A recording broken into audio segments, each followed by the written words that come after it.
역행자, 돈, 시간, 운명으로부터 완전한 자유를 얻는 7단계 인생 공략집. 95%의 인간은 타고난 운명 그대로 평범하게 살아간다. 이들을 순리자라 하자. 5%의 인간은 정해진 운명을 거스르는 능력을 갖고 있다. 이 능력으로 인생의 자유를 얻고 경제적 자유를 누린다. 정해진 운명을 거역하는 자. 나는 이들을 역행자라 부른다. 프롤로그. 30대 초반. 일하지 않아도 월 1억씩 버는 자동 수익이 완성되다. 1,000만 원이 입금되었습니다. 사람들이 또 돈을 보내왔다. 2022년 1월 한 달 동안 내 계좌로 3,170만 원이 입금되었다. 내가 공유한 방법을 통해 경제적 자유를 얻은 사람들이 고맙다며 송금한 돈이었다. 3명은 1,000만 원씩, 8명은 제각기 다른 금액으로 총 170만 원을 보내왔다.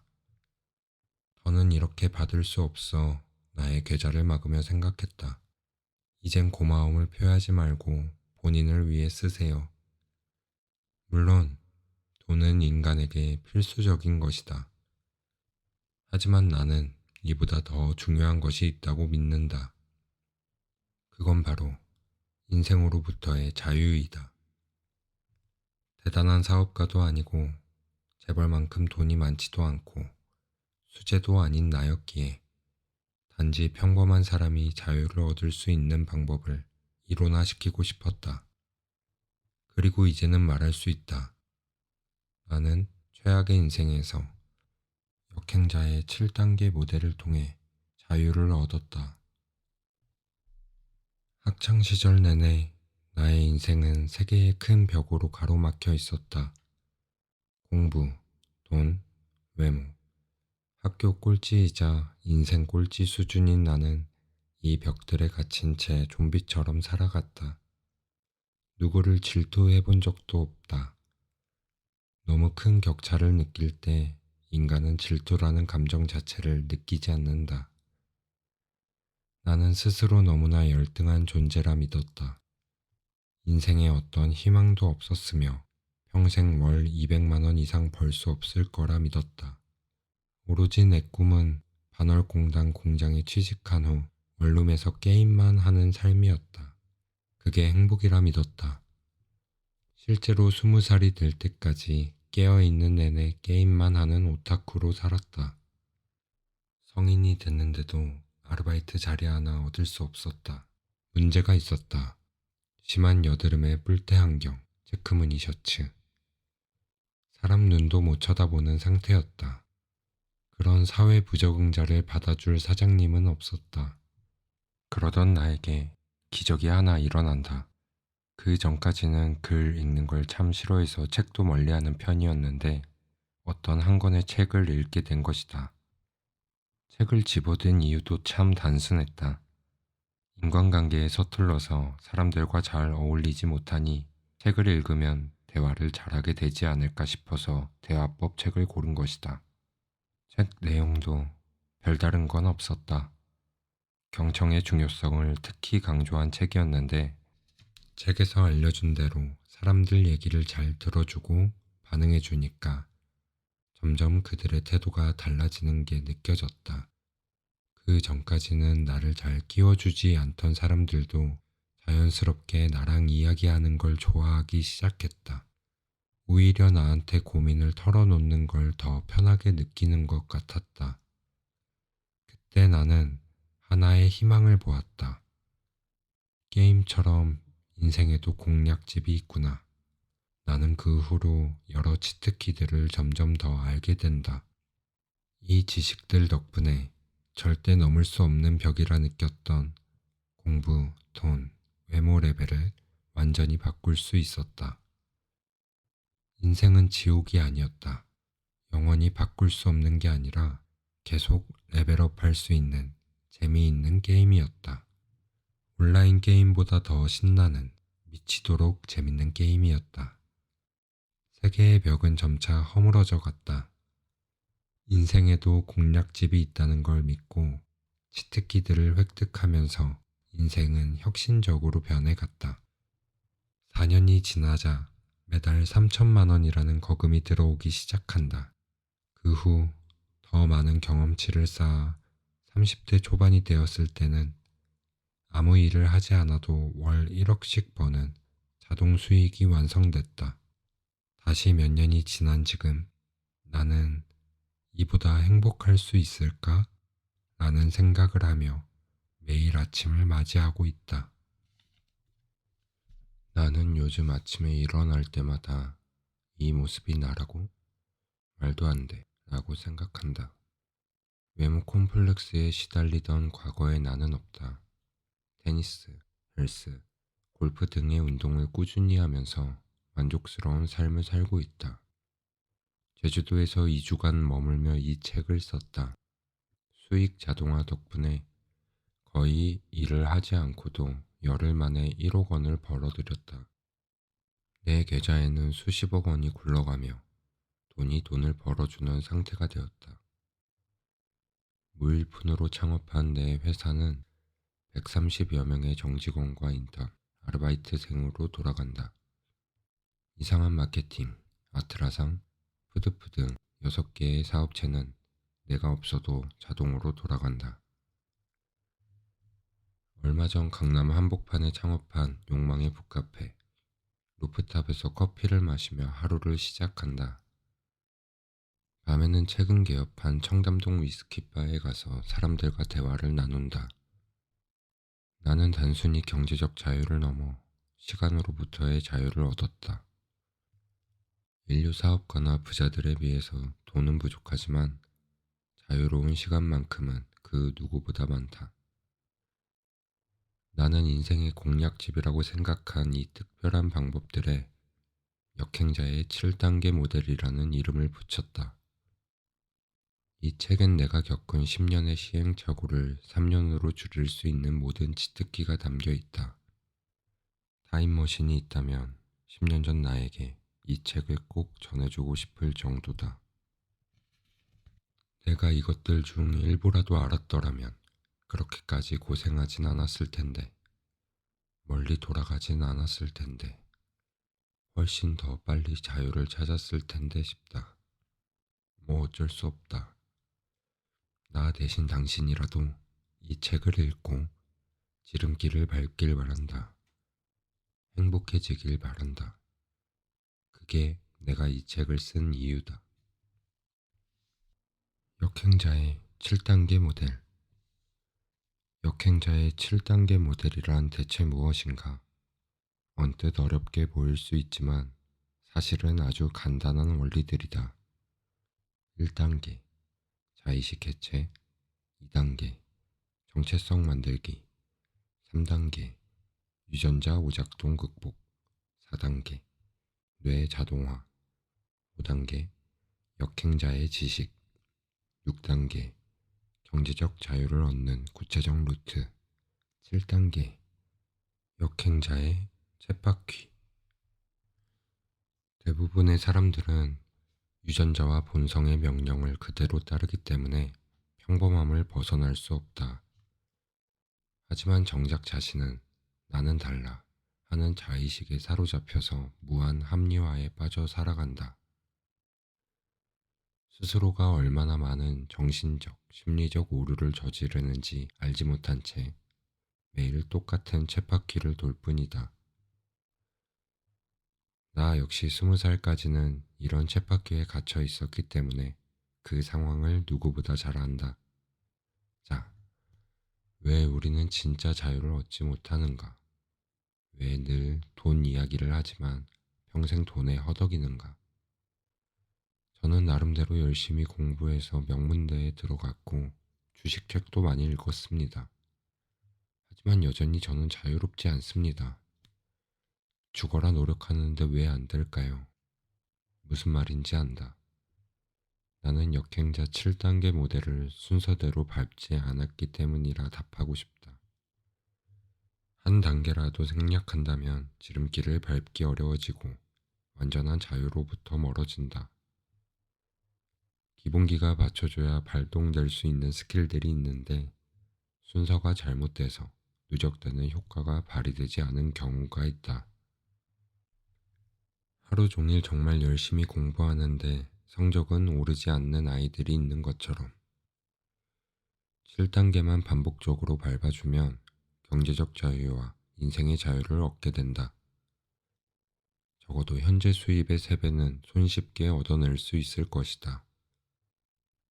물론 이것이 모든 사람에게 해당하지는 않는다. 이 책을 읽을 수 있는 정도의 최소한의 독해력은 갖고 있어야 한다. 솔직히 말하면 나는 사람들 중에 책을 제대로 읽을 수 있는 사람은 많지 않다고 생각한다. 대부분의 사람들은 무조건 노력만 할 뿐, 이 노력들의 연쇄작용을 모르기 때문에 엉뚱한 데에 힘을 쏟다가 지쳐 포기한다. 혹은 돈은 인생에서 별로 중요한 게 아니야 같은 합리화를 하며 원래 있던 곳으로 후퇴한다. 그러면 안 된다. 영리한 노력이 있어야 한다. 나는 수많은 시행착오와 반성을 통해 이 노력들의 일정한 패턴과 배열이 있어야 한다는 걸 알아냈다. 그게 역행자의 7단계 모델이다.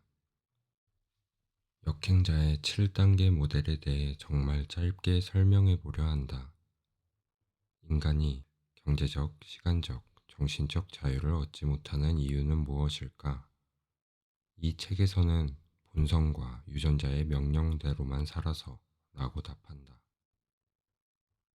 인간은 태어날 때부터 이미 운명이 어느 정도 정해져 있다. 상위 50%로 태어난 이는 일평생 45에서 55% 언저리를 오가며 살아간다. 하지만 그 사람은 이를 모른 채 자의식으로 인해 합리화를 하고 언젠가는 인생의 주인공이 될 거야 라는 희망을 갖고 살아간다.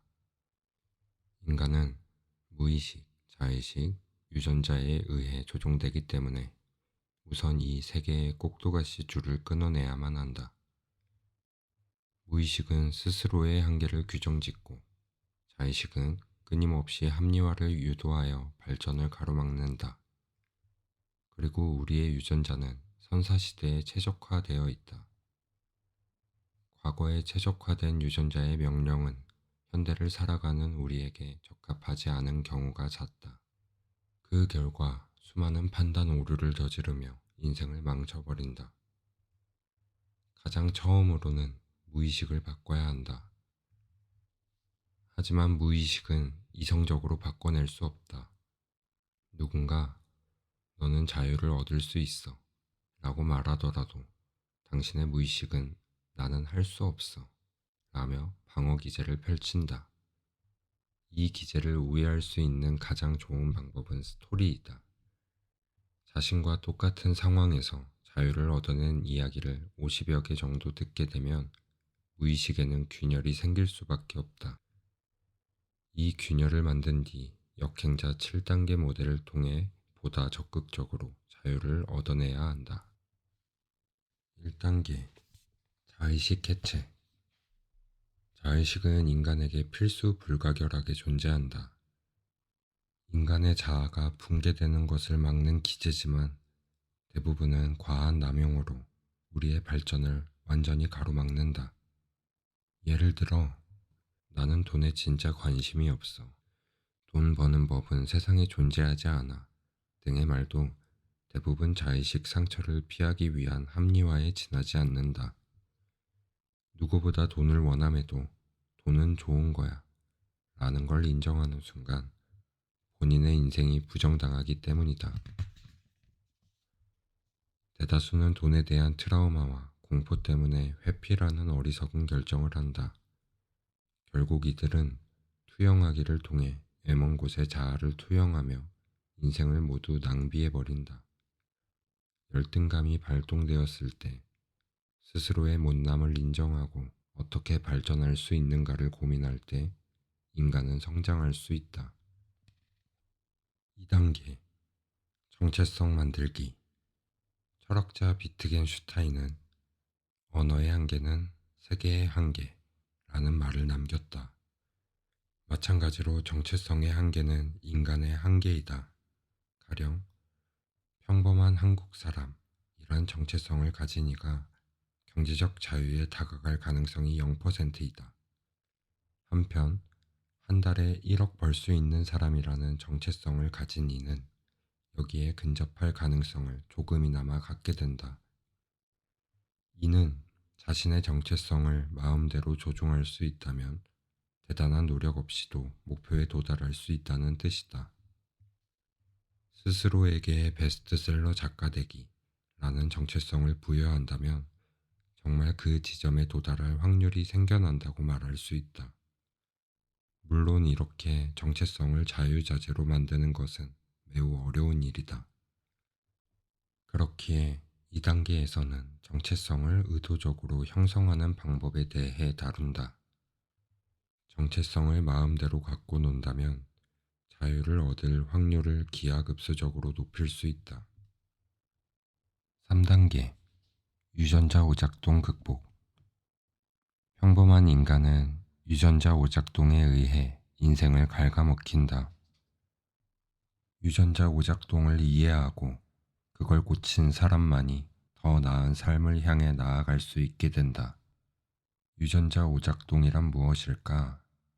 우리의 몸과 본능은 수십만 년 동안 원시시대 환경에 맞게 진화했다.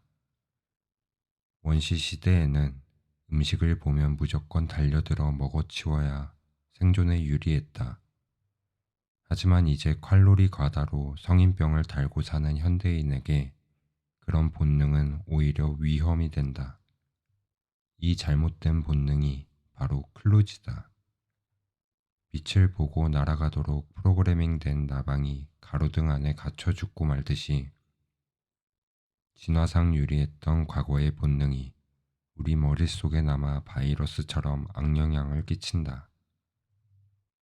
우리 머리와 몸에 심어진 이 원초적 본능의 작동 방식을 잘 이해하지 않으면 잘못된 판단을 거듭하며 평생 고통에 시달리게 된다. 나는 왜 이걸 원하며 이런 욕망은 어디에서 온 것인가? 클루지를 잘 이해한 사람은 그릇된 욕망의 덫에서 벗어나 인생에서 큰 자유를 얻을 수 있게 된다. 4단계 뇌 자동화. 앞의 방법들로 본능의 꼭두가시 끈을 잘라냈다 하더라도 머리가 안 좋으면 자유를 얻을 수가 없다. 독해력이 떨어지면 이 책을 봐도 무슨 말인지 알 수가 없고 5, 6단계의 지식과 방법론을 흡수할 수 없다. 돈 버는 일도 마찬가지다. 무슨 일을 어떻게 해야 할지 모르는 채 몸만 고생하다 포기하기 일쑤다. 머리를 어느 정도 좋게 만들어야 한다. 하지만 지능은 타고나는 게 아니냐고? 그렇지 않다. 잠시 후 당신은 챕터 1을 읽게 될 것이다. 내 스토리를 읽어보면 알겠지만 나는 심각하게 멍청했다. 아무리 공부해도 안 됐다. 재수를 3번이나 했는데도 4등급을 벗어날 수 없었다. 하지만 이후 나는 뇌과학을 통해 머리 좋아지는 법을 알게 됐다. 지금은 머리가 꽤 좋은 편이 됐다고 생각한다. 머리를 효율적으로 쓰는 여러 방법들이 연구되었고 심지어 어려운 것도 아니다. 내가 실험하고 검증한 뇌 최적화 방법들을 뒤에서 소개할 것이다. 매번 애써야 하는 게 아니라 조금 습관만 들여놓으면 평생에 걸쳐 이득을 돌려주는 가성비 최고의 방법들이다. 5단계 역행자의 지식. 인간은 하루에 수많은 결정을 반복한다. 평범한 사람이 하는 하루 10개의 판단 중에서 5개의 좋은 판단을 하고 5개 판단을 그르친다고 가정하자. 만약 이 사람이 역행자의 지식을 통해 좋은 판단을 할 확률을 10% 늘린다면 어떤 일이 벌어질까?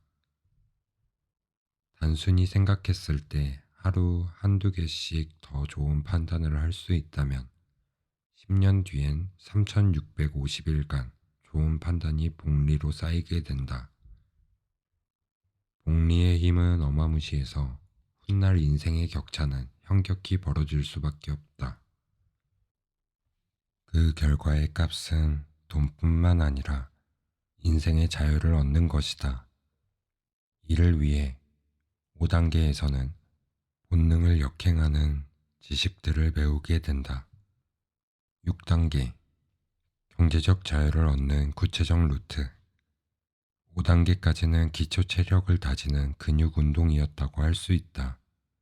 복근, 허벅지, 팔, 허리 등 모든 부위에 근육이 잡혀 있기 때문에 어떤 운동을 시작하더라도 빨리 좋은 결과를 낼 수 있다. 하지만 아무리 기초가 좋다고 해도 테니스 라켓을 처음 잡은 사람이 훌륭한 경기를 할 순 없다. 이번 단계에서는 경제적 자유를 얻는 방법을 상황별로 구체적으로 다룬다. 경제적 자유에 이르는 길은 너무나 다양하기 때문에 나는 어떤 상황에서든 경제적 자유에 이르는 알고리즘을 그려볼 생각이다. 당신이 중소기업을 다니든 대기업을 다니든 저임금 노동을 하든 자영업을 하든 백수든 상관없다. 경제적 자유에 이를 수 있는 가능성은 어디에든 있다.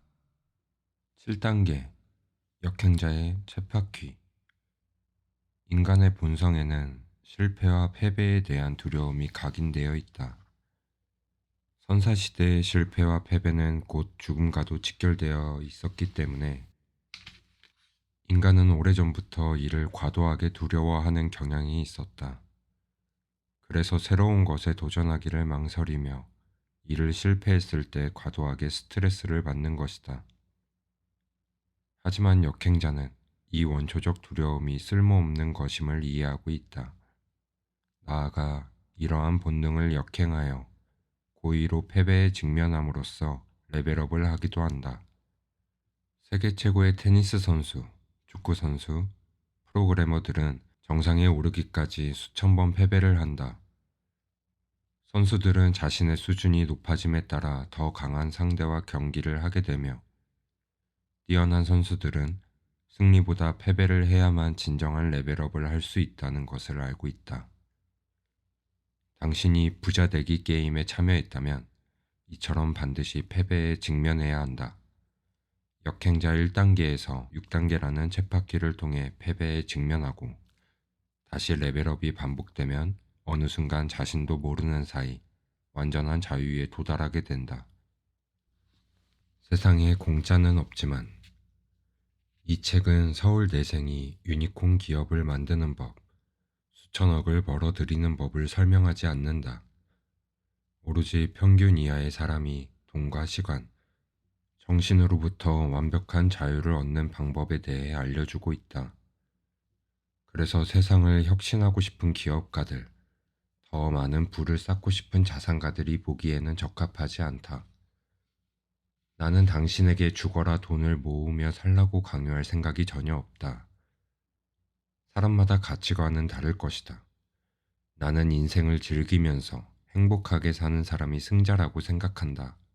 현재를 희생하면서 미래를 바라보지 않았으면 한다. 그렇기에 당신에게 놀면서, 쉬면서, 효율적으로 살라라고 말하고 싶다. 실제로 나도 경제적 자유를 달성하기까지 10여 년 동안 치열하게 살지 않았다. 항상 8시간 이상 수면했으며 주말은 무조건 쉬었고 사람들과 어울렸다. 절대 무리해서 일하지 않았다. 단, 기본적인 원칙은 지키며 역행자 7단계 모델을 따르려고 노력했다. 아래와 같이 말이다. 첫 번째, 하루 2시간 동안 책을 읽거나 글을 쓰고 나머지 시간은 쉰다. 뇌를 업그레이드하는 가장 좋은 방법이다. 두 번째, 하루에 한 번 5분 생각의 시간을 갖는다. 이 여백의 시간을 통해 하루하루 복리로 좋은 결정이 쌓일 수 있다. 세 번째, 적극적으로 논다. 그리고 무조건 7시간 이상 숙면한다. 노는 것은 인간의 행복과 건강에 필요하며 창의성의 원천이 된다. 네 번째, 책을 읽기 싫다면 일주일에 하루, 그것도 30분만 읽자. 이런 차이는 훗날 나비 효과처럼 극적으로 되돌아온다. 죽어라 노력하지만 영원히 자유를 얻지 못하는 사람들이 있다. 이들을 가만히 보면 7단계 중 특정 단계에만 몰입해 있거나 몇 단계를 건너뛰는 문제를 갖고 있다. 그래서 열심히는 살지만 자의식의 방해를 받아 돈 버는 법 자체에 심한 거부감을 갖고 있거나 내 한계는 여기까지야 라는 정체성에 매몰되어 자신의 몫만큼만 일을 한다. 혹은 유전자와 본성에 휘둘려 이성적인 판단을 하지 못하거나 뇌가 더는 발달하지 못해 새로운 정보를 처리하지 못한다. 확률 게임 대신 읽는 게임을 반복하거나 5단계까지 알고 있지만 구체적으로 경제적 자유를 얻는 루트를 알지 못할 수도 있다. 다음 단계의 행동을 적극적으로 하지 않으면서 이리저리 핑계를 대는 것은 좋은 선택이 아니다. 나는 세상에는 분명히 공략집이 존재한다고 생각한다. 당신은 그저 순서대로만 움직이면 된다. 분명히 말할 수 있는 점은 이 책을 통해 수천억 자산가가 되는 법은 알려줄 수 없겠지만 자유를 얻는 법에 대한 힌트를 전달할 자신이 있다. 자, 놀면서 자유를 얻을 준비가 되었나? 시작해보자. 챕터 1. 나는 어떻게 경제적 자유에 이르게 되었나? 역행자 7단계 모델을 따르면 인생에서 완전한 자유를 얻을 수 있다. 이 말을 듣는 순간 어떤 마음이 드는가? 당신의 무의식에선 곧바로 헛소리 마, 내가 될까? 당신은 특별한 케이스였을 뿐이야 등의 방어 기제가 튀어나올 것이다. 나도 10대, 20대 초반에는 항상 그런 생각을 했기 때문에 그 마음이 무엇인지 잘 안다. 그러나 그런 방어 기제에 균열을 내지 못하면 당신은 절대 변하지 못한다. 그 상태에선 어떤 책을 읽어도 헛소리하고 있네. 나는 할 수 없어. 같은 생각만 들 뿐이다. 이런 무의식을 넘어서기 위해선 어떤 전략을 써야 할까? 당신과 같은 상황 속에서도 완전한 자유를 얻은 사람들의 스토리를 50개쯤 들으면 된다. 인간은 거울 뉴런을 가진 덕분에 남의 스토리를 읽어도 거기에 자신을 투영하게 된다. 스토리를 통해 희노애락을 같이 느끼게 되고 그 드라마틱한 이야기에 몰입하게 된다. 마치 판타지 만화를 본 아이들이 주인공의 모션을 따라하고 대사를 외치는 것과 같은 이치다. 이번 챕터에서는 내가 어떻게 경제적 자유를 얻게 되었는지를 이야기할까 한다. 이 짧은 이야기를 통해 당신의 무의식에도 조금은 변화가 있길 바란다. 이후 챕터 2부터 본격적으로 역행자 7단계 모델을 다룰 예정이다. 다음 이야기들은 가벼운 마음으로 읽어보길 바란다. 1막 세계의 벽. 인생에서 절대 넘을 수 없을 거라 믿었던 것. 명진아, 넌 머리가 돌이냐? 어떻게 그렇게 공부를 못하냐? 난 대강에도 반에서 10등은 하지 않냐? 15개 과목 중에서 가장 못 본 과목 점수가 70점이야. 그런데 어떻게 너는 가장 잘 본 과목 점수가 69점이냐? 넌 진짜 해도 안 되나 봐. 16살. 나는 반에서 35등이었다. 내 앞뒤로 있는 친구들은 아예 공부를 하지 않는 아이들이었다. 하지만 나는 나름 밤새며 벼락치기로 공부를 했는데 꼴찌에 가깝다니 이해할 수 없었다. 학교라는 세상에서 나는 가장 열등한 사람이었다. 이런 일이 반복되니 나는 뭘 해도 안 돼 라는 좌절감을 달고 살았다. 친구들은 넌 대체 잘하는 게 뭐냐? 라고 놀리기 일쑤였다. 이쯤 나를 더 큰 슬픔에 밀어넣는 일이 생겼다. 짝사랑하던 여자 K가 있었는데 그 아이의 무리에서 뽑은 우리 반에서 가장 혐오스러운 남자 1등이 내가 된 것이다. 학창시절 나와 짝이 된 여학생들은 울음을 터뜨리곤 했다.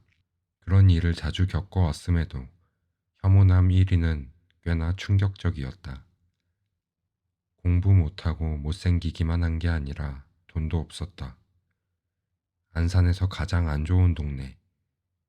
친척이 우리를 가엾게 여겨서 빌려준 빌라에 살았다. 그거 아는가? 아파트와 달리 빌라는 보일러를 틀지 않으면 바닥이 동상에 걸릴 만큼 얼음장처럼 차갑다. 우리 집이 그랬다. 집 안에서도 양말 없이 지낸다는 건 상상할 수 없었다. 잠을 잘 때에는 몇 겹씩 옷을 껴입고 양말을 신고 점퍼까지 입어야만 했다. 옷을 껴입은 갑갑함보다도 누워있는데 입김이 나올 때의 느낌이 참 지옥 같았다. 따뜻한 물이 나오지 않아 한 달 내내 씻지 못하자 학교에서는 스멜리라는 별명이 붙었다. 어머니는 빚독촉을 해오는 친척들에게 울며 사정하는 게 일상이었다. 신이 원망스러웠다. 부모님도 괜찮은 외모를 갖고 있었고 형도 연애를 하고 있었다. 나만 유독 못생긴 것 같은 생각에 내가 주워온 자식이 아닐까 생각해 보기도 했다. 종종 어머니는 나를 다리 밑에서 주워왔다고 놀렸고 가족들은 웃었다. 나는 그 말을 들을 때마다 웃을 수가 없었다. 정말 이 못난 외모는 주워온 것 말고는 설명할 길이 없다고 생각했다. 신이 있다면 정말 이럴 수는 없었다. 낡은 화장실에서 거울을 볼 때마다 나는 평생을 잘 살아낼 자신이 없었다. 중학생 시절엔 항상 잠들기 전에 기도했다. 신이시여, 정말 저를 가엾게 여기신다면 내일은 제 외모를 바꿔주세요. 세상이 너무도 불합리한 것 같았다. 공부, 외모, 돈, 그 어떤 것도 나에겐 넘을 수 없는 벽처럼 느껴졌다. 나는 도대체 왜 평범하지도 못할까? 나에게 가장 높은 벽은 4살 많은 사촌 누나였다. 누나 부모님은 교장 선생님, 교감 선생님이셨고 부유한 편이었다. 잠실에 살던 누나네는 명절이면 소고기를 먹었는데 그것도 참 부러웠다. 누난 얼굴도 예뻤다. 우수한 성적으로 교대에 입학해 초등학교 선생님이 된 누나는 신부감이 1위였다. 당시 교대는 내 성적을 비웃던 10등 친구도 절대 넘볼 수 없는 대학이었다. 우리 중학교에서는 전교 1, 2등을 해야만 기대해 볼 수 있는 곳이 교대였다. 내 인생을 둘러싼 세계의 높은 벽 위에 누나가 있었다. 19살까지 게임만 하고 살았다. 현실 도피였다. 잠에서 깨서 다시 잠들 때까지 게임만 했다. 19살이 되어 대입 공부를 했다. 1년 내내 공부했지만 평균 수능 등급은 5.5 등급 정도로 1년간 노력한 점수가 전혀 공부를 하지 않은 친구보다 못했다. 지방대 야간 컴퓨터 공학과에 예비로 들어갔다. 하지만 나는 학과 공부 자체의 어려움을 느끼고 곧바로 학업을 포기했다. 보다 못한 어머니가 다그치셨다. 명진아, 좀 인간답게 살아라. 쓰레기처럼 집에만 있지 말고 알바라도 해. 알겠다고 말은 했지만 나 같은 외모에 히키코모리를 누가 뽑을까 자신이 없었다. 편의점이나 고깃집 아르바이트를 10군데 정도 지원했지만 정말 아무 데서도 날 뽑지 않았다. 그러나 어머니는 포기하지 않으셨다. 아들, 오늘 엄마가 영화관에 갔다 왔는데 알바들이 멋있어 보이더라. 우리 아들도 잘생겼으니 거기 한번 지원해보자. 나는 생각했다. 어머니 눈에만 잘생긴 아들이에요. 저는 세상 쓸모없는 존재일 뿐이에요. 계속된 어머니의 성화에 억지로 지원했으나 당연히 탈락. 화가 난 어머니가 영화관에 전화해서 격렬히 항의했다. 아니 왜 우리 아들이 안 돼요? 얘가 어때서? 당황한 매니저는 안 되겠다 싶었는지 마지못해 제안을 한다. 그럼 평일 오전 시간은 어떠실까요? 그때는 어차피 지원자가 없으니까요. 그 시간도 괜찮으면 아드님 보고 오라고 해주세요. 나는 이렇게 첫 직장에 나가게 됐다. 기대가 아주 없었다고 하면 거짓말일 것이다. 하지만 히키코모리 게임 오타쿠를 반겨줄 사람은 없었다. 일을 하자마자 왕따를 당했다. 어수룩한 태도에 옷 한 벌 직접 사본 적 없는 20살을 반겨줄 사람은 없었다. 실수도 잦아 40명의 아르바이트생들 사이에서 뒷말이 나오기 시작했다. 시킨 일을 항상 까먹고 어리바리했다. 어느 날은 에어컨을 켜야 하는데 히터를 틀어서 관람객들의 항의가 빗발쳤다. 환불 대란이 겨우 수습되고 나서 매니저가 나를 바라보던 표정은 지금도 잊을 수 없다. 근무 중에는 개표구 앞에 서 있어야 하는데 화장실에 앉아서 쉬다가 걸리곤 했다. 정말 모든 게 최악이었다. 아르바이트생들은 자연스럽게 뒤풀이에 나를 부르지 않았고 군대를 막 제대한 형들도 나를 인간 취급해주지 않았다. 학교에 거의 나가지 않으니 1학기 성적은 거의 F였다. 등록금 400만 원을 낸 학교는 안 나가면서 월급 50만 원 받으려고 영화관 아르바이트를 하고 있었다.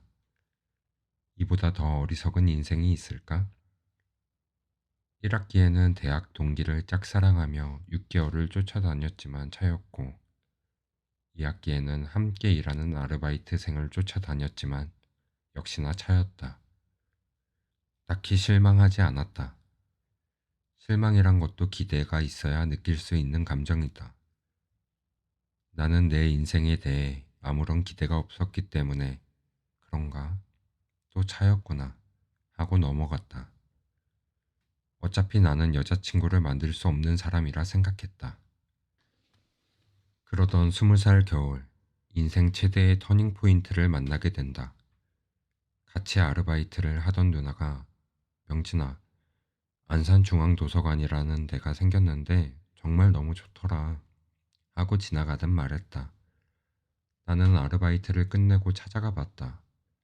책을 잘 읽지 않았던 터라 뭘 골라야 할지도 잘 몰라 허둥대는데 갑자기 내 고민이 떠올랐다. 사람들하고 친하게 지내게 해주는 책 없나? 여자랑도 쉽게 대화할 수 있게 해주는 그런 책. 그러다가 자기계발 코너에서 대화법 책을 한 권 뽑아 들고 읽기 시작했다. 내용은 간단했다. 자기 말을 하기보단 경청하라는 것. 그러고 다른 대화법 책들도 몇 권 더 읽었다. 공통으로 나오는 내용들이 있었다. 남의 말을 잘 들어주라는 것. 상대방의 말에 리액션을 잘 해주라는 것. 어설프게 조언하지 말라는 것 등등. 나는 책에 나온 내용들을 영화관 아르바이트생들에게 적용해 보기 시작했다. 그러자 처음엔 심드렁 하던 사람들이 서서히 다르게 반응하기 시작했다. 정말 신기하게도 사람들이 자꾸 나와 대화를 하려 했다. 처음엔 대개 고민을 털어놓다가 상담을 하기도 하고 같이 PC방을 가자고 하거나 회식에 끼워주기 시작했다. 책의 위력을 실감했다. 어린 시절 나는 게임을 정말 잘했다. 비결은 간단했다. 친구들과 새로운 게임을 하고 나면 나는 집에 가서 웹사이트 게시판에 올라온 공략집을 몰래 읽었다. 친구들은 수백 판 게임만 하지만 나는 게임 횟수를 늘리기보다는 공략집을 읽는데 몰두했다. 1, 2주 정도 몰래 공부한 뒤에 게임을 해보면 비교가 안 된다. 나는 늘 친구들에게 압승할 수 있었다. 수백 판 게임을 한 친구를 100판만 한 내가 압도적으로 이길 수 있었다. 게임 공략집 덕분이었다.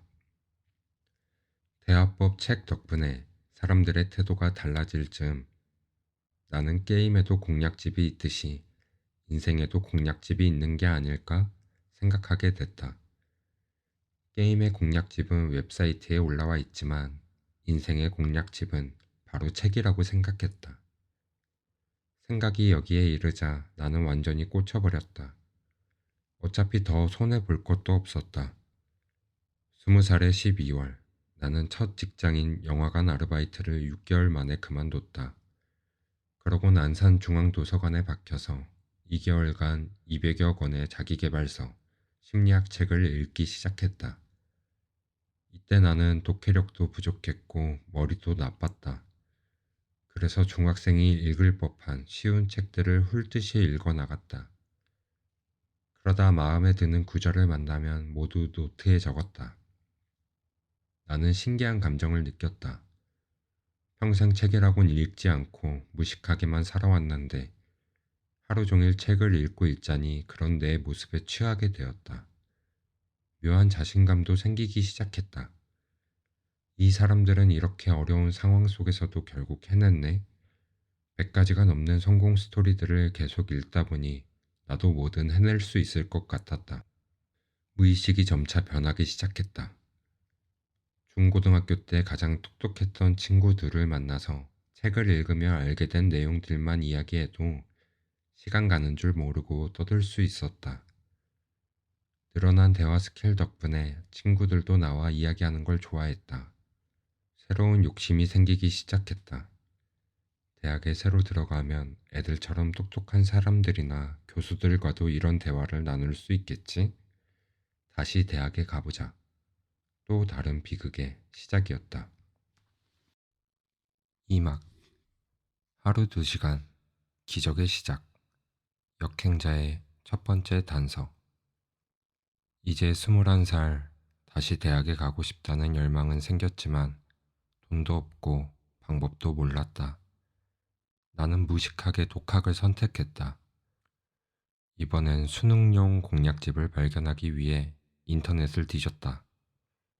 상위권 학생들이 이용하는 커뮤니티를 찾고 그곳에 올라온 수많은 성공 후기를 읽으면서 이렇게 해야 좋은 대학에 갈 수 있구나 생각했다. 게임 공략집을 보면 상위 1%가 되듯 수능 공략집을 익히면 성적도 단숨에 올라갈 거라 기대했다. 그렇게 1년간 매일 안산중앙도서관을 오갔다. 그러다가 재미난 사람 둘을 알게 됐다. A는 30대 중반쯤 되는 정말 노숙자라고 해도 이상할 게 없는 사람이었다. 내가 자기계발서, 심리서를 읽는 동안 그는 맞은편에서 경제와 주식을 공부하곤 했다. 장발의 그는 거의 씻지 않은 것 같은 행색에 다 해진 옷을 입고 도서관에 왔다. 나는 그가 경제적으로 아주 어려운 사람이라고 생각했다. 그러던 어느 날 도서관 앞에 웬 외제차가 서더니 거기서 A가 내리는 걸 우연히 보게 됐다. 이럴 수가. 당시 안산에서는 외제차를 거의 볼 수 없었다. 무슨 일이 일어난 거지? 알고 보니 그는 자수성가한 부자였다. 어린 시절부터 이것저것 여러 사업을 시도했지만 잘 풀리지 않았다고 한다. 그러다 주식 공부를 해서 투자를 시작했고 마침내 큰 돈을 벌었다. 그는 당시에 철학과 경제학에 빠져 있었는데 지금 생각해도 참 지혜로운 사람이었다. 1년 내내 외롭게 공부하던 내게 그는 철학적인 이야기를 나눌 수 있는 유일한 친구였다. 하반기에는 50대 아저씨 B를 만나게 된다. 어느 날 도서관 옆자리에 뚱뚱한 아저씨가 앉았는데 갑자기 나에게 시끄럽게 하지 말라며 핀잔을 줬다. 내가 정중하게 사과하자 커피 한잔 하자며 날 데리고 나가 믹스커피를 뽑아주었다. 알고 보니 연세대 경제학과를 졸업하고 은행장까지 지내다가 은퇴한 분이었다. 부동산 중개사 자격증을 따기 위해 도서관에 다닌다고 했다. 이 뚱보 아저씨도 1년간 좋은 친구였다. 한 번은 나를 집으로 초대해서 이렇게 말했다. 미국에서는 20살 넘게 차이가 나도 친구가 되고 그래. 너랑 나는 30살 넘게 차이가 나지만 친구다. 내가 보기에 너는 큰 사람이 될 것 같구나. 뚱보 아저씨는 60점만 넘어도 합격하는 공인중개사 시험에서 80점을 넘기며 최상위권으로 합격하게 된다. 이 두 사람은 1년간의 외로운 독학 생활 동안 좋은 친구였다. 두 분은 사회에서 충분히 성공한 사람들이었으며 항상 내가 잘 풀릴 것 같다고 말해 주었는데 그게 큰 힘이 되었다. 그럼 내 수능 결과는 어땠을까? 그분들의 기대와 달리 나는 평균 4.5 등급에 머물게 된다.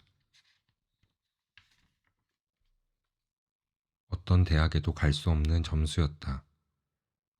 나는 너무 창피한 나머지 노숙자 아저씨, 뚱보 아저씨에게 먼저 연락할 수도 없었다. 수능이 끝나고 나중에 우연히 마주쳤을 때에도 인사만 하고 도망치듯 자리를 피했다.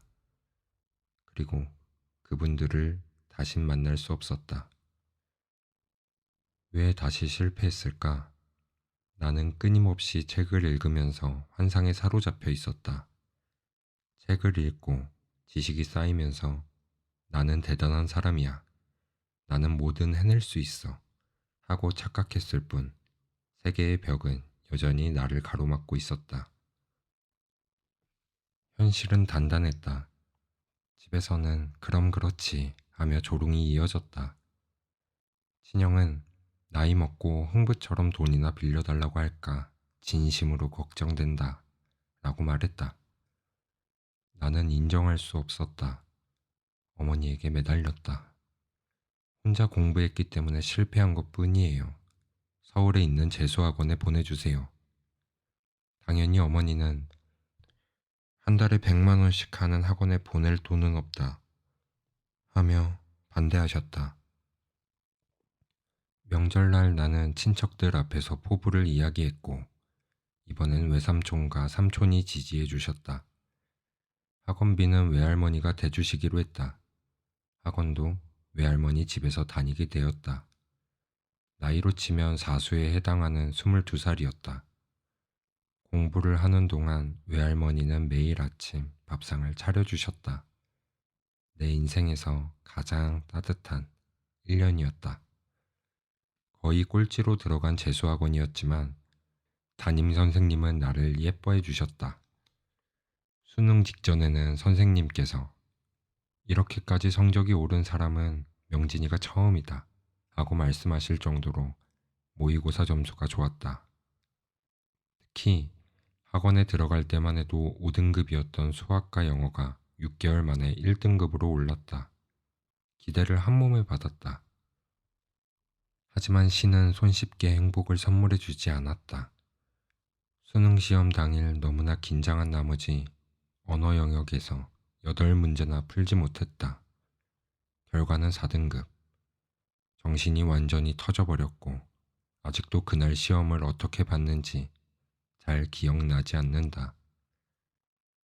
지금 생각해보면 그게 내 진짜 실력이었다. 꿈은 컸다. 세상의 대학, 사회과학대학에 가고 싶었지만 현실은 시궁창보다 못했다. 이미 친구들보다 3년이 늦어진 시점이었다. 동갑내기 친구들은 1학년 대학 생활을 마치고 군대 2년까지 다녀온 시점이었다.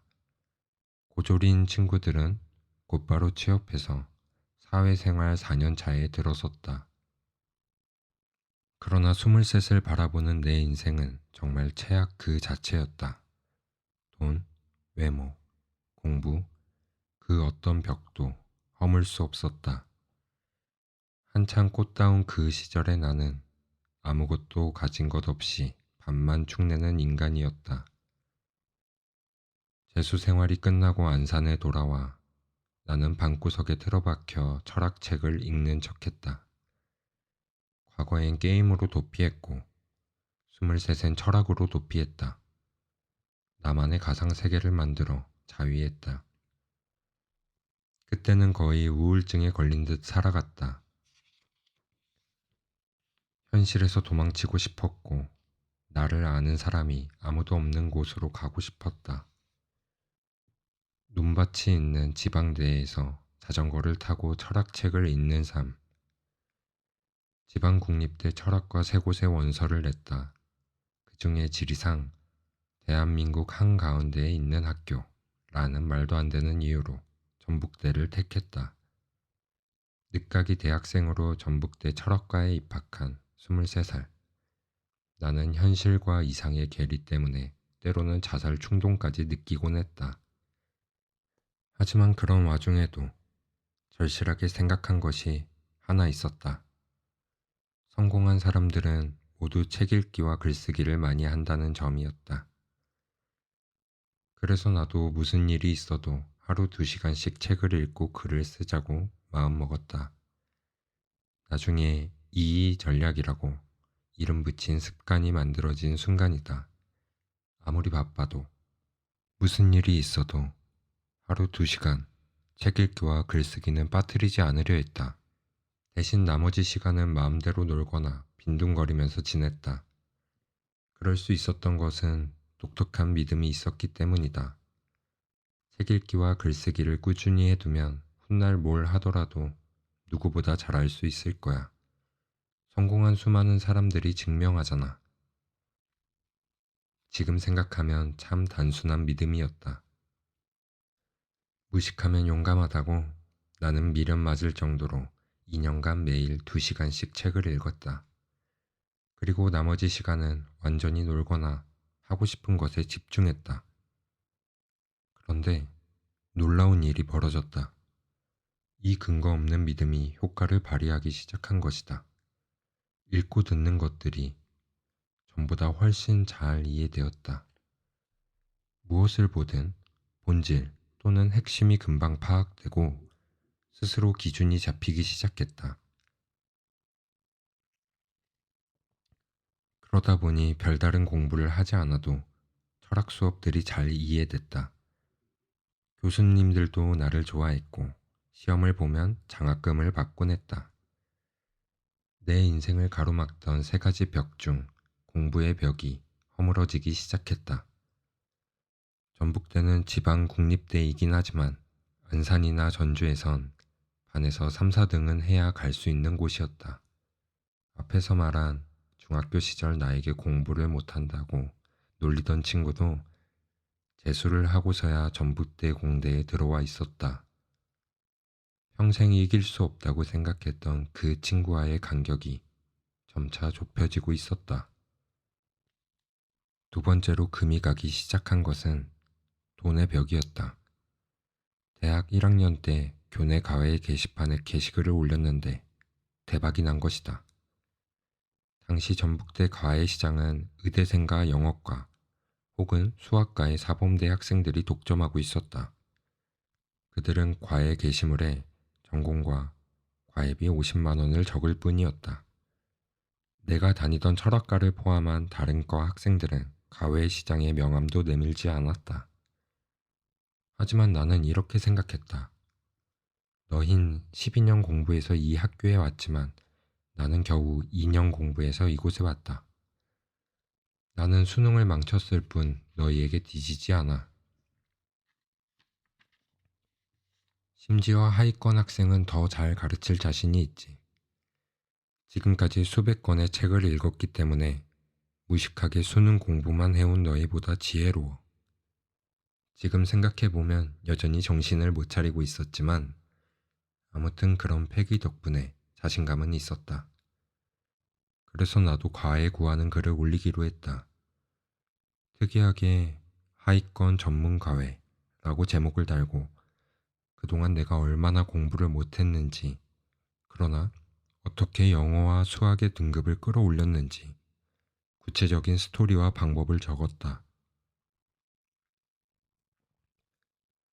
그러자 놀랍게도 전화가 빗발쳤다. 그때 이후 대학 다니는 내내 과외비로 매달 150에서 200만 원을 벌 수 있었다. 시급 3천 원의 영화관 아르바이트생 때와 비교하면 7배나 오른 임금이었다. 첫 과외를 구했던 그날, 자전거를 타고 집으로 돌아오던 밤길을 잊을 수가 없다. 주황색 가로등과 달빛이 나를 반겨주는 듯 했고 나는 처음으로 세상이 나에게 손을 내민 것 같은 기분이 들었다.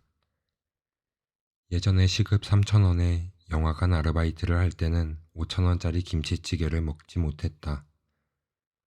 2시간을 일해야 김치찌개를 먹을 수 있었기 때문에 항상 삼각김밥으로 때우곤 했다. 이제 시급이 2만 원이 되고 나니 김치찌개를 매일 사 먹을 수 있다는 사실이 꿈만 같았다.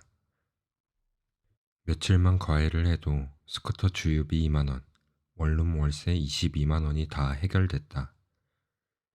당시 200만 원은 되게 그런 거액이었다. 용돈으로 50만 원을 받으면 또래 사이에서 부자 소리를 듣는 곳이었다.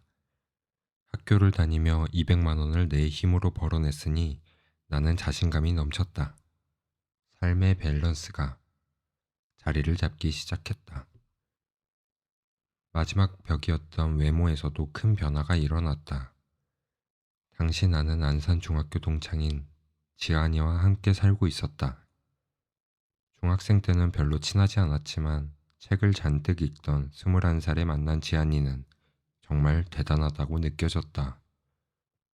이제까지 몇백억대 넘게 성공한 사람들을 수도 없이 만나봤지만 아직 지안이만한 천재성은 거의 보지 못했을 정도다. 21살에 우연히 만난 우리는 영혼의 단짝이 되었고 매일 철학과 예술에 대해 토론하곤 했다. 내가 전북대에 입학하자 지안이는 서울의 학교를 휴학하고 전주에서 함께 지냈다. 훗날 첫 사업의 동업자가 되기도 한 지안이는 꾀죄죄했던 나와 달리 멋진 친구였다. 학창시절 반장을 도맡아 할 정도로 인기가 있었고 머리도 좋았다. 문학과 영화에 대한 조예도 깊어 나에겐 스승이자 우상 같은 존재였다. 그러던 어느 날 잠에 빠져 있는데 나를 빤히 쳐다보는 느낌이 들었다. 지안이었다. 나는 소름이 끼쳐 지안아 무슨 일이야? 하고 물었다. 그러자 지안이는 일단 자, 이따 저녁에 얘기하자 는 말을 남기고 잠을 청했다. 다음날 내내 지안이가 무슨 말을 할지 신경이 쓰였다. 방을 치우지 않아서 화났나? 그런데 저녁에 마주한 지안이는 의외의 말을 했다. 밤새 너에 대해 고민했어. 너는 뛰어난 점이 많은 앤데 내가 널 너무 방치한 것 같아. 이제 내 말대로 해. 옷, 헤어스타일, 안경, 피부, 신발까지 다 바꿀 거야. 야, 과외로 모은 돈 얼마나 되냐? 당장 객사거리에 있는 지오다노에 가자. 나는 깜짝 놀란 나머지 이런 소리를 했다. 지연아, 근데 지오다노면 바지 5만 원씩 하는데 아냐? 너무 비싸. 난 그냥 10,000원짜리 바지면 되는데. 지안이는 단호했다. 헛소리 말고 그냥 따라와. 산막, 배수의 진, 19,000원이 입금되었습니다. 그날 지안이는 쇼핑을 가기 전 이렇게 호언장담했다. 철업가에서 가장 괜찮은 남자가 누구냐는 질문에 명진이 너라는 말이 나올 수 있게 해줄게. 물론 나는 믿지 않았다. 어려서부터 고등학교에 다닐 때까지 나는 반에서 가장 못생긴 사람이라고 생각했기 때문이다. 이성에게도 늘 거절만 당했다. 20살 때 2번, 대학에 와서도 2번 거절을 당한 시점이었다. 말이 되는 이야기인가 생각했다. 하지만 지안이는 집요했다. 그리고 나에게 지금부터 피부 관리를 위해 탄수화물을 줄여. 이 신발 절대 신지 마. 알았지? 앞으로 내가 골라주는 스타일만 신어. 잠깐 멈춰봐. 안경 벗어. 안경. 남자는 안경 안 쓰는 게 나아. 야, 여자랑 말할 땐 절대 그렇게 주눅 들면 안 돼. 그리고 철학 얘기 같은 거 하지 마. 라며 구체적인 지침을 내려주었다. 지안이는 입는 것, 먹는 것, 말하는 것, 거의 모두를 뜯어고쳤다. 거꾸로 말하면 나는 정말 여자들이 싫어할 만한 짓은 다 하고 있었다는 뜻이기도 했다. 지안이의 약속 이후 나의 삶은 완전히 달라졌다. 거울을 볼 때마다 이게 나라고? 믿을 수 없어. 를 연발하게 됐다. 그 전까지 단 한 번도 사람들이 나를 좋아한다고 느낀 적이 없었지만 이때부터는 넘치도록 많은 사랑을 받기 시작한다. 이상형을 만나는데 무리가 없어졌고 인기가 많아졌다. 지안이의 말이 현실로 실현되며 외모라는 마지막 벽이 허물어지기 시작했다. 그렇게 사람다운 꼴을 갖춰갈 때쯤 갑자기 지환이와 멀어지게 되었다. 지안이가 스쿠터를 타다가 다리를 크게 다쳐 다시 집으로 올라가게 된 것이다. 나는 갑자기 혼자가 됐다. 하지만 지안이의 가르침들을 잘 따랐다. 다음 해에는 첫 연애를 시작했고 그 뒤로도 몇 번의 연애를 하게 되었다. 그리고 여느 서툰 청춘들처럼 여러 시행착오를 겪었다. 불같은 사랑과 지옥 같은 고통을 경험하기도 했다. 여자친구에게 이별을 통보하고 오랫동안 죄책감에 괴로워하기도 했다. 세상이 무너질 것 같은 고통을 절절하게 겪으면서 사랑의 쓴맛을 제대로 경험했다. 이 감정들은 훗날 사업 아이템을 정하는데 결정적인 역할을 했다. 이때가 2010년, 24살이었다. 애초 철학과를 지원할 때 나는 철학이 행복을 가져다 주지 않을까 기대했다. 하지만 대학에 와서 본 철학과 교수님들은 행복해 보이지 않았다. 대학 내 정치적인 문제로 갈등을 빚거나 시간 강사를 대하는 모습을 보면 평범한 사람들과 다를 바 없었다. 전공 수업에서도 행복 같은 건 따로 가르치지 않았다. 인식론, 형이상학, 가치론 등 굉장히 전문화된 지식들만 배웠다. 철학의 실망을 느낀 나는 몇 년 전까지 열심히 공부하던 심리학을 다시 파고들었고 심리학과 전공 수업도 들었다. 그런데 최신 이론들이 전혀 반영돼 있지 않고 옛 이론을 답습하는 것 같았다. 강의 수준도 실망스러웠다. 점차 대학에서 배울 게 별로 많지 않을지도 모른다는 생각에 이르렀다. 4년 전 겨울처럼 24살의 나는 다시 도서관에 처박혀 2달 내리 책만 읽어댔다. 사람의 행복에서 아주 중요한 요소는 좋은 짝을 만나는 것이라는 신념도 이때 생겼다. 그해 겨울, 다리를 회복한 지안이를 다시 만나서 많은 이야기를 나눴다. 떨어져 있던 1년간 각자 새로운 경험을 통해 우리의 문제를 자각하게 되었다. 우리는 서로 똑똑하다 자위했지만 다 뜬구름 잡는 얘기였을 뿐이야. 현실적으로 우리는 돈을 벌어야 해. 나 다리 부러졌을 때 사실 돈이 없었어. 병실 옆자리에 웬 동네 건달이 손가락이 잘려서 와 난동을 피웠어. 그런데 그 사람도 돈이 없어 고민하고 있더라고. 그 사람이나 나나 수술비가 없었지. 그때 이런 생각이 들더라고. 내가 이 건달이랑 정말 다를까? 몸을 다쳐도 수술비가 없으면 똑같이 이런 처지가 되는데도? 우리의 대화는 한 방향을 향해 나아가고 있었다. 나와 지환이는 영화 소셜 네트워크를 떠올렸다. 그 전까지 사업이란 적어도 몇 억씩 투자금이 들거나 큰 사무실에서 시작해야만 하는 무서운 것인 줄로만 알았다. 그런데 그 영화를 보면서 돈이 전혀 없어도 사업이 가능하다는 걸 깨닫게 되었다. 영화 속 페이스북 창업자들은 기숙사, 창고 등에서 돈 한 푼 들이지 않고 사업을 시작했다. 우리도 그럴 수 있을 것 같았다. 아니, 그것 말고는 달리 뾰족한 수도 없었다. 그때 지안이가 결정적인 아이디어를 냈다. 영진아, 네가 그동안 심리학을 많이 공부했으니까 이별 상담 사업을 해보면 어떨까? 사무실 빌리지 말고 온라인으로 말이야. 너는 상담 공부를 해봐. 나는 웹사이트 만드는 방법을 공부해볼게. 같이 해보자. 나는 호기롭게 대답했다. 그래, 그동안 공부한 지식이면 거의 모든 남녀 문제를 해결할 수 있어. 애인이랑 헤어졌던 애들도 내가 상담해준 뒤로 다시 잘 만나고 있잖아. 그래, 이걸 한번 팔아보자. 딱 월 50만 원씩만 벌어보는 거야. 나도 이제 과외 지겨워. 이렇게 매일 스쿠터 타고 다니다 동상 걸릴 것 같아. 방학 동안 딱 월 50만 원 수익 프로젝트를 해보자. 그리고 나도 얼마 전에 블로그 마케팅 공부하다가 시험 삼아 무한도전 관련 글을 썼더니 조회수가 3만 넘게 나왔어.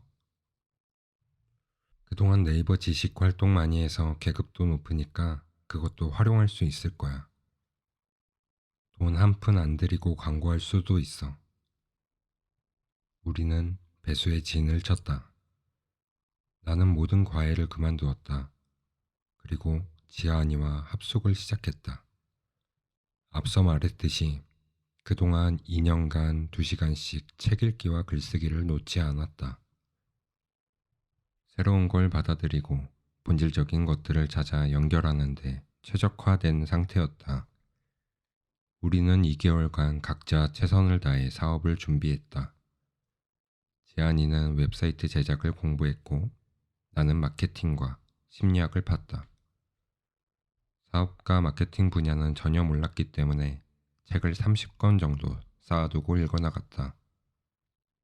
역행자의 7단계 모델 같은 건 아직 없었지만 모르는 분야에 들어갈 때 책을 20권쯤 읽으면 남들보다 훨씬 빨리 목표에 도달할 수 있다는 확신이 있었다. 게다가 이제는 2개월 후 창업이라는 구체적인 목표를 떠올리며 책을 읽어나가는 상황이었다. 한 장 한 장 읽을 때마다 아이디어들이 샘솟았다. 첫 번째, 나는 이별했거나 연애 고민이 있었을 때 어떻게 했지? 그래, 헤어진 여자친구 있는 법을 검색했었어. 그 검색어로 네이버 지식인 작업을 하고 블로그를 써두자. 나와 같은 고민을 하는 사람들은 이 키워드로 검색할 거야. 두 번째, 블로그나 지식인을 타고 온 사람들이 우리를 신뢰하게 하려면 전문성을 보여줘야 해. 특히 칼럼이 중요해. 칼럼에서 완벽한 전문성을 보여주면 된다. 2년 넘게 단련해온 글솜씨를 발휘하자. 세 번째, 후기가 있어야 한다. 후기가 없으면 나라도 믿지 않을 거야. 대학 때 내가 연애 상담에서 잘 되었던 친구들에게 진솔한 후기를 남겨달라고 해야지. 네 번째, 그리고 또 내가 괴로울 때 했던 일이 뭐였지?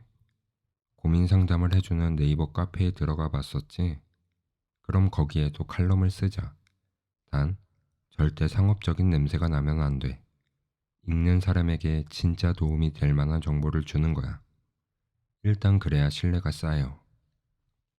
그렇게 열심히 생각하고 준비하기를 2달. 2011년 1월에 우리는 사이트를 오픈했다. 상담비는 5만 원. 우리는 초대박이 날 줄 알았다. 하지만 충격적이게도 아무도 상담을 신청하지 않았다.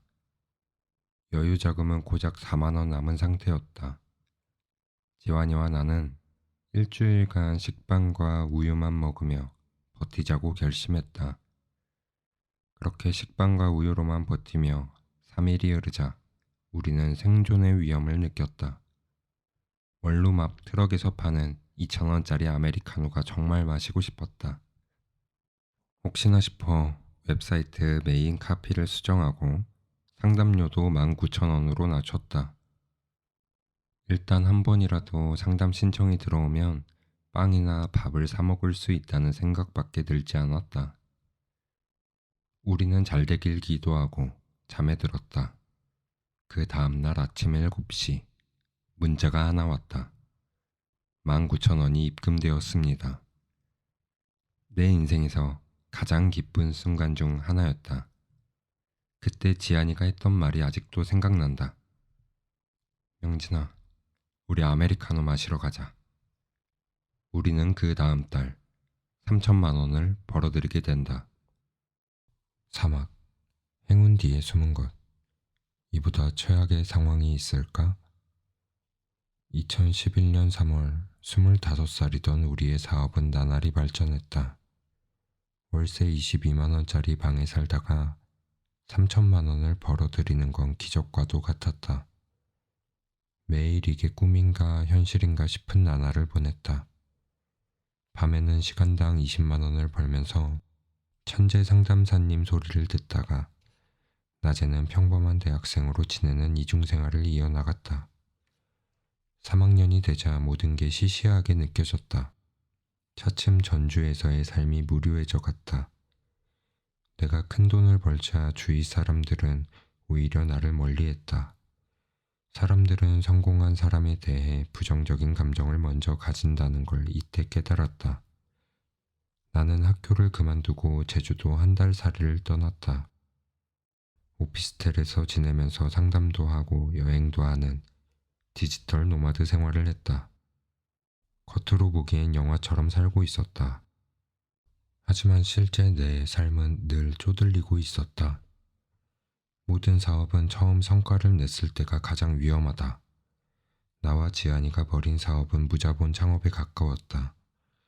사무실도 직원도 없었기에 들어갈 비용이랄 게 없었다. 처음엔 3천만 원씩 들어오는 게 다 우리 돈이라 생각했다. 하지만 세상은 그리 만만하지 않았다. 각종 세금을 제하면 실제 우리에게 떨어지는 건 650만 원 정도였다.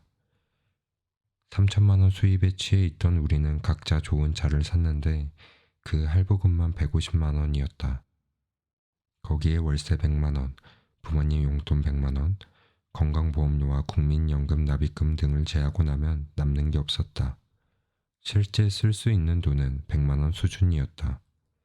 오히려 대학 시절 과외를 하며 200만 원씩 벌 때가 더 풍요로웠다. 사업이 커지면서 우리는 각자 역할을 나눴다. 자금 관리와 회계, 경영 등은 지안이가 맡기로 했다. 나는 상담 글을 작성하거나 상담을 진행하고 연구하는 역할을 맡았다. CFO와 CTO로 갈라진 셈이다. 우리는 이후 3년간 재택근무를 하면서 각자의 일에 전념한다. 나는 나대로 그 업계에서 전설적인 인물이 되었고 수많은 상담 사례를 바탕으로 이론을 정립해 재회 심리학이란 걸 만들게 되었다.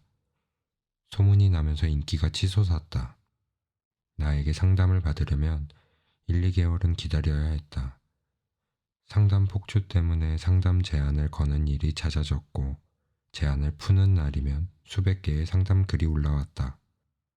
나는 3년간 매일 5건에서 7건의 상담을 하면서 전문가로 거듭나게 되었다. 그러면 이별과 재회에 관한 상담은 어떻게 이루어지는가? 내가 하는 일이 궁금할 수 있으니 간단히 요약해보겠다. 첫 번째, 고민을 가진 내담자가 상담 사연을 작성한다. 두 번째, 나는 사연을 읽고 둘의 상황을 심리학적으로 분석한다.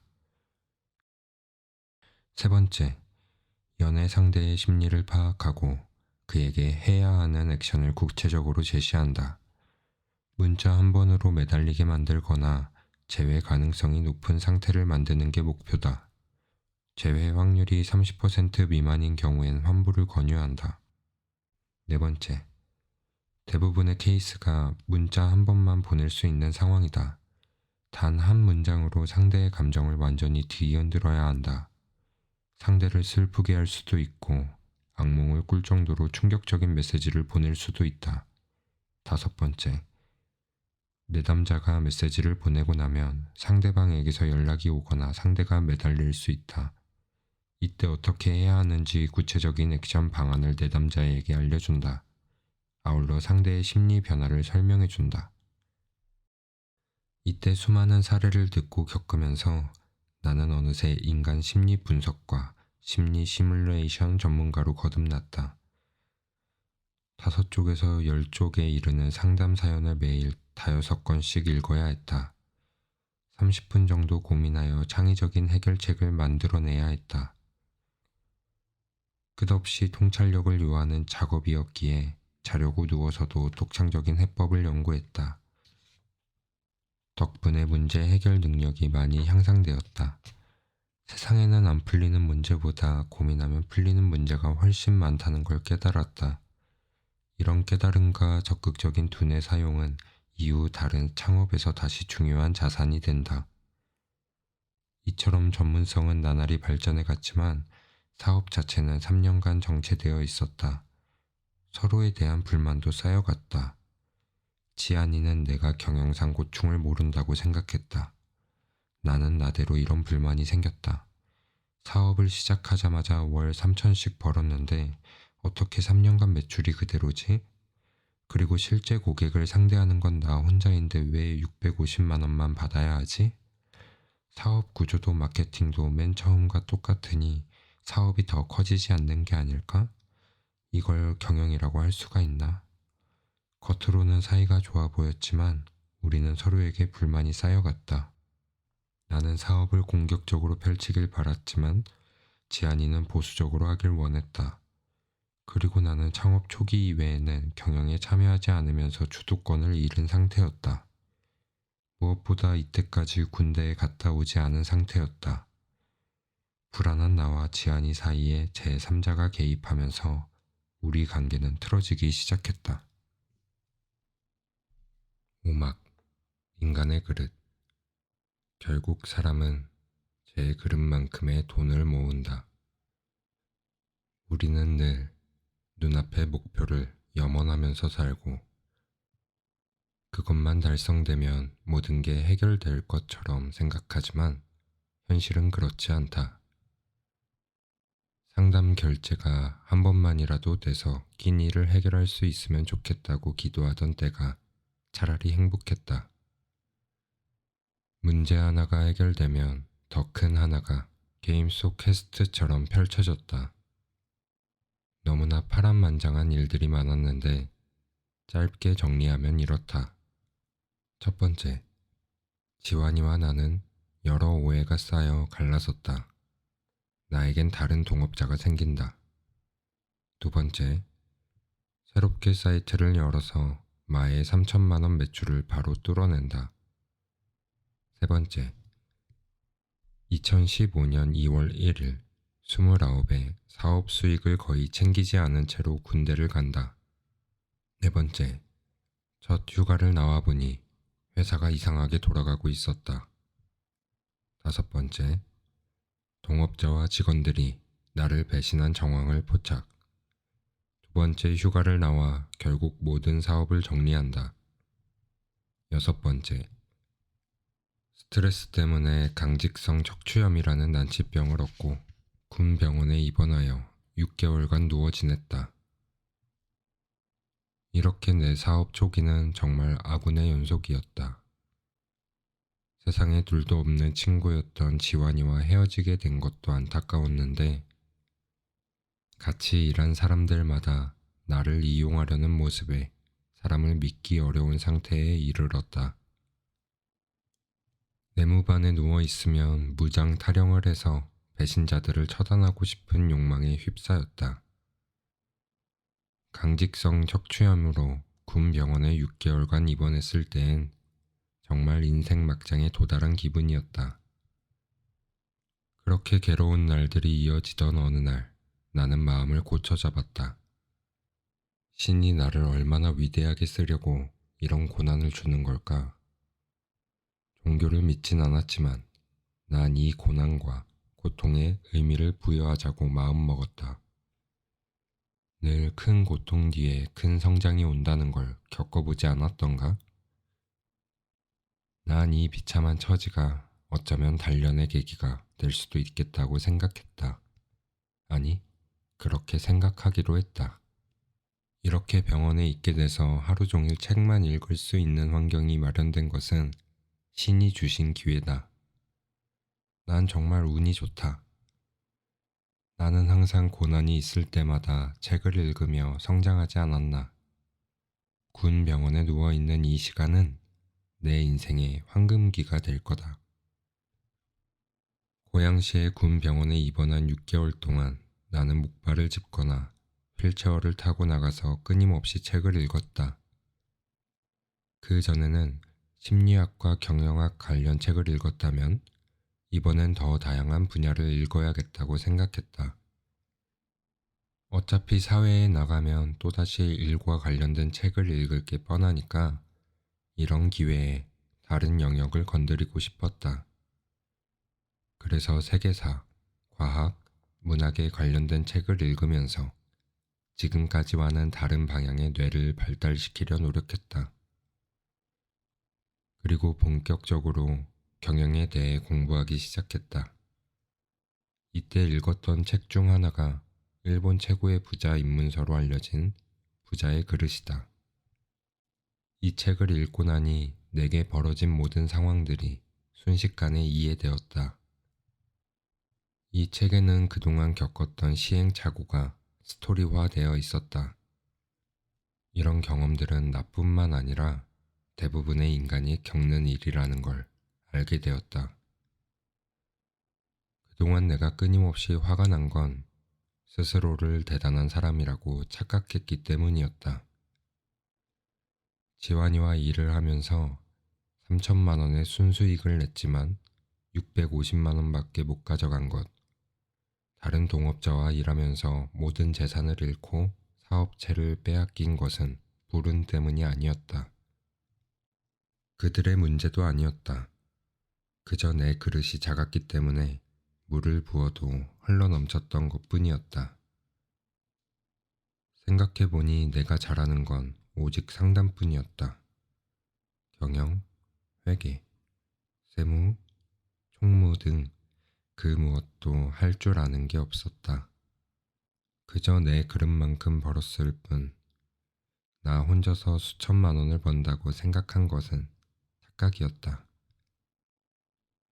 30이 다 되도록 한 푼도 없는 것. 모든 사업이 사라진 것은 누구의 탓도 아니었다. 그게 내 실력이었다. 이걸 철저하게 인정하자 더 이상 사람을 원망하지 않게 되었다.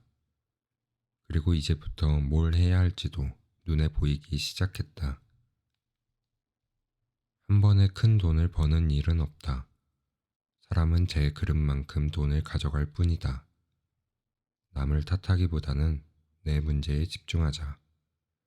나는 생각을 올바른 방향으로 이끌고 뇌를 최적화하려고 노력했다. 그리고 기본을 다지려고 했다. 예전엔 작은 일들을 하찮게 여겨서 저런 건 나 같은 천재 상담사가 할 일이 아니야 라고 생각했다. 그런데 바닥을 찍고 나니 모든 일이 소중했고 작은 일부터 능숙해져야만 내 진짜 실력이 늘어난다고 생각이 들었다. 큰 고통 속에서 다시 새로운 사다리가 자라나기 시작했다. 당신에겐 강직성 척추염이 있긴 했으나 의가사 제대를 할 만큼 진행되진 않은 상황이었다. 6개월간 군 병원에 누워 있으면서 이 상태로는 군대에도 나에게도 도움이 되지 않을 것 같았다. 빨리 제대를 해야겠다고 마음먹었다. 나는 뜯기를 살려 글을 썼다. 10여 쪽에 달하는 보고서를 작성해 군 간부들에게 전했다. 깨병이 아니라 병세가 심각하다는 걸 알게 된 몇몇 간부들의 도움으로 제대할 수 있게 되었다. 2016년 1월, 내 나이 30이었다. 사회에 나온 나는 몸부터 바로잡아야 했다. 군 병원에 있을 때 내 병에 대해선 충분히 공부해둔 상태였다. 척추염은 초기 상태였기 때문에 앞으로 잘 관리만 한다면 정상으로 돌아갈 수 있다는 희망을 가졌다. 그러나 걷기도 힘들고 뛰는 건 상상할 수도 없는 상태라 평범한 재활 치료도 어려웠다.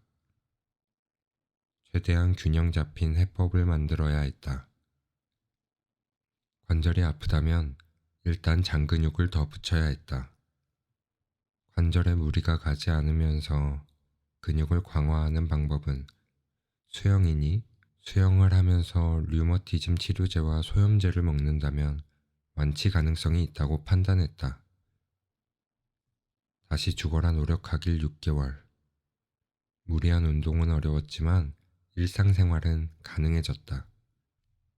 손목 통증도 사라져 조금씩 키보드를 두드릴 수 있게 됐다. 나는 치료와 공부를 병행하면서 현실적인 답을 찾아 나갔다. 군 병원에서 매일 실천했던 독서와 글쓰기가 제대뿐만 아니라 재활에도 큰 도움을 주었다. 나는 점점 더 지식과 생각의 힘에 매료되어 갔다. 피날레, 거슬러 오르기, 돈, 시간, 정신으로부터 완벽한 자유를 얻다.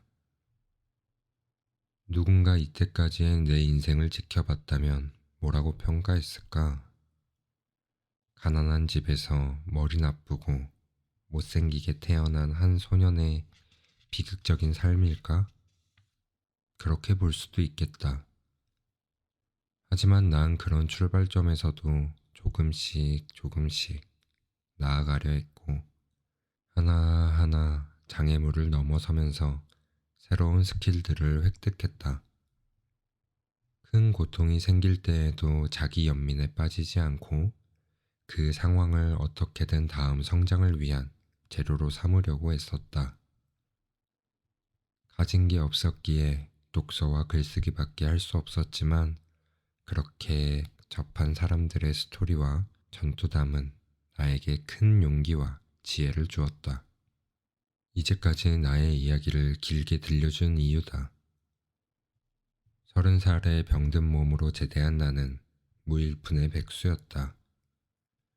그러나 여러 싸움을 거치면서 획득한 경험치와 스킬들을 이미 갖고 있었다.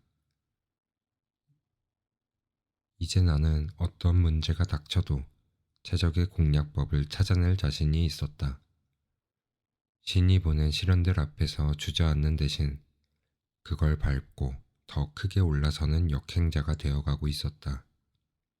아무리 큰 시련이라도 국리의 국리를 거듭하면 늘 공략법이 있기 마련이었고 고통의 시간을 거칠수록 내 그릇은 커지고 있었다.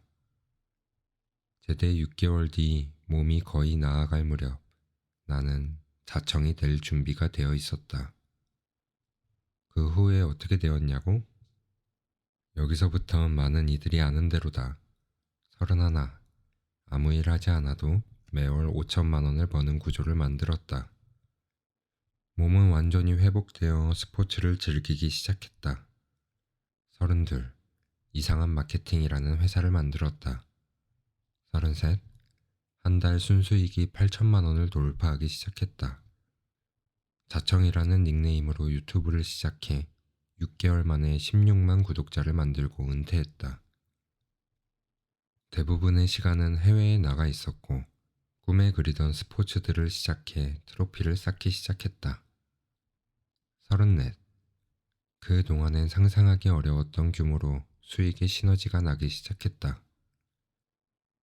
사업이 커지면서 직원들을 대규모로 뽑기 시작했다. 35. 정직원과 아르바이트 포함 130여 명의 구성원들과 함께 일을 하고 있다. 이상한 마케팅, 아트라상, 푸드프 등의 메인 회사를 비롯 총 6개의 사업과 4개의 지분 투자 사업이 자동 수익을 만들어내고 있다. 이로 인해 보유한 수십억의 자산은 20% 이상의 투자 수익을 거두고 있다. 이후에는 욕망의 북카페, 위스키바 인피니 등을 만들면서 경제적 자유를 넘어 자아 실현에 집중하기 시작한다. 이제 나는 그 무엇에도 제약받지 않는다. 그토록 나를 괴롭혀왔던 공부, 돈, 외모의 세계의 벽은 아무것도 아니다. 종종 사람들은 나에게 행복하냐고 묻는다. 그럴 때마다 항상 하는 대답이 있다. 제 조건에서 불행하다면 오히려 이상한 일 아닌가요? 정말 행복합니다. 영원히 살고 싶네요. 내가 경제적 자유를 얻기까지의 이야기는 여기까지이다. 왜 나의 옛 이야기로 이 책을 시작했을까? 솔직히 말하면 당신에게 무의식 균열을 내고 싶었다. 앞서 언급했지만 어린 나는 강한 신념이 있었다. 나는 영원히 200만 원 이상 버는 일이 없을 거야. 평생 공장에서 150만 원씩 벌면서 원룸에 박혀 게임하며 살 거야. 하지만 성인이 되고 평생 안 읽던 책을 읽기 시작하면서 조금씩 신념이 깨지기 시작했다. 감정이입을 하면서 자수성가를 이뤄낸 사람들의 이야기를 읽다 보니 그 사람들과 나를 동일시하곤 했다. 그리고 나도 혹시나 이렇게 될 수 있는 게 아닐까? 나 같은 상황에서도 성공할 수 있는 거잖아. 방법이 있잖아. 라는 생각이 점차 들었다. 그 전까지 나의 무의식은 너는 정말 열등한 인간이야. 외모, 공부, 돈, 그 어떤 것도 절대 평균치에 도달할 수 없어. 라고 속삭였다. 하지만 나는 이야기들을 통해 변하기 시작했다. 무의식의 균열이 일어난 것이다. 만약 나의 옛 이야기를 공개하지 않았다면 당신은 과거의 나처럼 다른 세상의 이야기 혹은 어차피 금수저이거나 천재의 이야기라고 치부하며 책을 덮어버렸을지 모른다. 내 이야기가 당신의 모든 것을 바꿀 수는 없겠지만 조금이나마 무의식의 균열을 내는데 성공하길 바란다. 또한 이 책을 끝까지 읽지 않더라도 꼭 무의식의 균열이라는 개념만큼은 기억했으면 한다. 자, 이제부터 본격적으로 역행자 7단계 모델을 따라가 보자. 자유를 얻으러 갈 시간이다.